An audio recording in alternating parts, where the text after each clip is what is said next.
મારી બહેનો, આ વર્ષે નવરાત્રી કેટલા વાગ્યા સુધી રમી તમે? કોઈ કે સવારે 5 વાગ્યા સુધી, તો કોઈ કે સવારે 7 વાગ્યા સુધી નવરાત્રી રમી. મારા વડીલો અહીંયા બેઠા છે.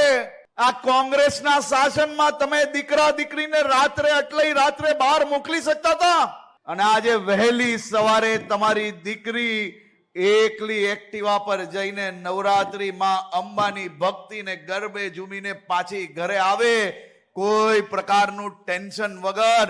આ લાખો લોકો માં અંબાની ભક્તિ આખી રાત કરી શકે, તો એનું કારણ માત્ર ને માત્ર શું છે? તો એ છે આપણી ભારતીય જનતા પાર્ટીની સરકાર. આ કોંગ્રેસીઓ, મેં જાહેરાત કરી કે મારા ગુજરાતના સૌ યુવાનો, મારા ગુજરાતના માં અંબાના ભક્તો આખી રાત ગરબે રમશે. આ કોંગ્રેસીઓને તો દોડી દોડીને એનો બી વિરોધ કરવા માટે હાઈકોર્ટમાં પીઆઈએલ કરાવેલી.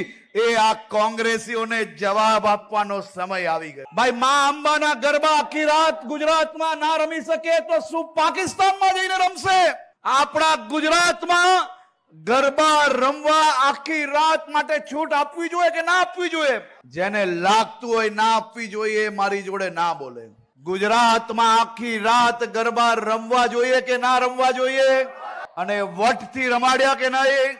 હવે વર્ષ સુધી આ જ પ્રકારની વ્યવસ્થાઓ તમારા સૌ માટે હંમેશા તૈયાર રાખવાની. રસ્તે પસાર થતા અનેક કાર્યાલયો મેં જોઈ, ઝાડુના સુપડા સાફ હતા કાર્યાલયો પર, પંજાનો પંજો ગાયબ, કાર્યાલય પર સુમસામ. અને ભારતીય જનતા પાર્ટીની કાર્યાલય પર મારા હજારો યુવાન સાથીઓ પોતાનું ભવિષ્ય બનાવવા માટે, વિસ્તારના લોકોની ઉન્નતિ માટે જે પ્રકારે આપ સૌ લોકોનો પ્રેમ મળી રહ્યો છે, તે બદલ હું આજે અહીંયા આભાર માનવા આવ્યો છું.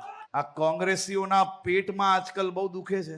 ઇલેક્શન પતી જવાથી બધા બહાર ફરવા નીકળી જશે પાછા, અને 5 વર્ષ તક મારો આ ભારતીય જનતા પાર્ટીનો કાર્યકર્તા બૂથે બૂથે જઈને લોકોની સેવા કરે, એના કારણે આ મતદાન મળે. એમને હાર જોઈ લીધી છે. હાર પહેલા જ એમને જે પ્રકારના આરોપો ચાલુ કર્યા છે તે જ દર્શાવે છે કે કોંગ્રેસ અને આમ આદમી પાર્ટીના સુપડા સાફ. ગુજરાતની જનતાએ નક્કી કરી લીધું છે કે ગુજરાતને, ગુજરાતના નાગરિકોને બદનામ કરનાર એક લોકોનો અમે હિસાબ કરશો, અને એવો હિસાબ કરશો કે ભવિષ્યમાં ચૂંટણી લડવાનું નામ ના લે ને, એવો હિસાબ કરશો.